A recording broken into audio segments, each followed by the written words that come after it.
নিজের খারাপ অভ্যাস নিয়ে মুখ খুললেন বলিউডের মোস্ট পারফেকশনিস্ট আমির খান। সম্প্রতি এক সাক্ষাৎকারে তিনি জানান, একসময় অতিরিক্ত মদ্যপানের অভ্যাস ছিল তার। তিনি অকপটে স্বীকার করে নিয়েছেন যে জীবনে এমন একটি সময় ছিল যখন প্রায়শই সারা রাত মদ্যপান করতেন। সাক্ষাৎকারে আমির খান বলেন, এখন আমি মদ্যপান ছেড়ে দিয়েছি, কিন্তু একটা সময় ছিল যখন আমি মদ্যপান করতাম, আর যখন মদ খেতাম তখন সারা রাত পান করতাম। সমস্যা হচ্ছে আমি একজন চরমপন্থী, মানে যখন যেটা করি একটু বেশি বেশিই করি। এটা একদম ভালো জিনিস নয় এবং আমি তা এখন বুঝতে পেরেছি।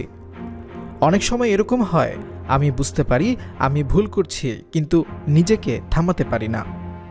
অভিনেতা বলেন, সিনেমার জন্য আমি একেবারেই উচ্ছৃঙ্খল নই, বরং ব্যক্তিগত জীবনে অনেক বেশি উচ্ছৃঙ্খল।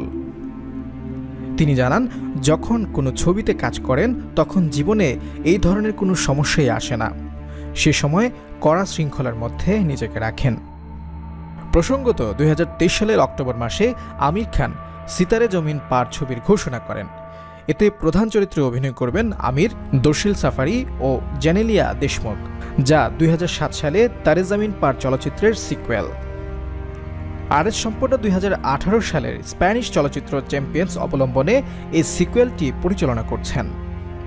সঙ্গে আমির খান লাহোর 1947 নামে একটি চলচ্চিত্র প্রযোজনা করছেন, যেখানে সানি দেওল, তার ছেলে জোনায়েদ খান এবং সাই পল্লবী কাজ করেছেন।